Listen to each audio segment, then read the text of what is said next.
Little did we know that some of that money that Hillary Clinton and the DNC used to pay for the dossier ultimately ended up in the account of the number 4 person at the Department of Justice, Bruce Ohr, and his wife, Nellie Ohr. I'm going to sit down with some of my colleagues, with Mr. Ohr, and give him an opportunity to explain exactly how that came to pass, and more importantly, who at the Department of Justice authorized it.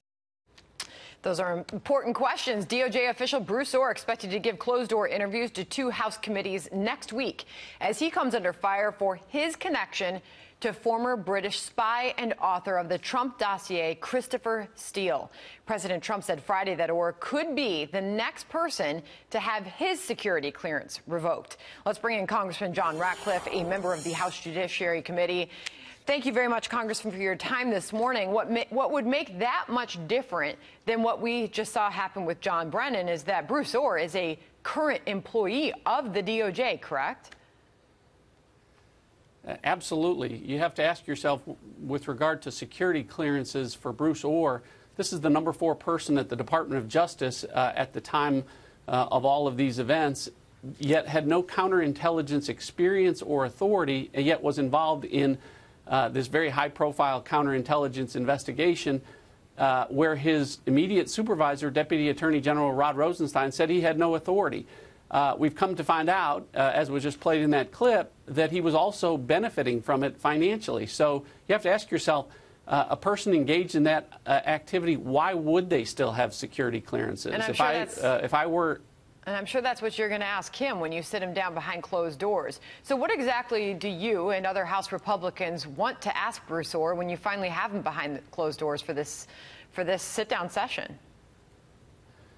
Well, so many questions about this troubling fact scenario. Again, to remind your viewers, we were all concerned when we heard that there was this unverified dossier, the Steele dossier, at the basis of getting a warrant to surveil Trump campaign associate Carter Page. It became more troubling when we found out that it was Hillary Clinton and the DNC that paid for that. But most troubling of all right now is that we have come to find out that Bruce Ohr, through his wife Nellie Ohr, has profited from the creation of that Steele dossier because Nellie Ohr was retained and paid by Fusion GPS to work with Christopher Steele to create that dossier. We have also come to find out that Bruce Ohr was communicating with Christopher Steele for 10 months before the first FISA application and for another 7 months after the first FISA application. There's a lot of questions about why a guy who had no responsibilities or apparent authority to be involved in this investigation was so involved. So should he, too, have his security clearance revoked?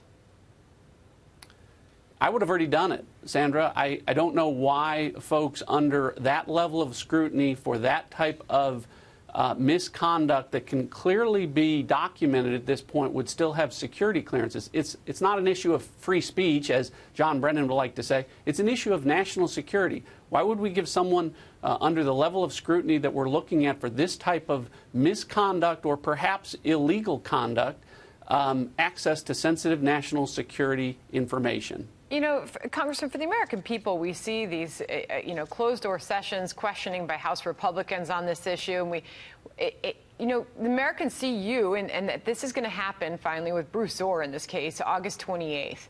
You're going to sit down, you're going to ask him questions. What do you anticipate will actually come of this? Will there be any change? I mean, he's still employed at the DOJ.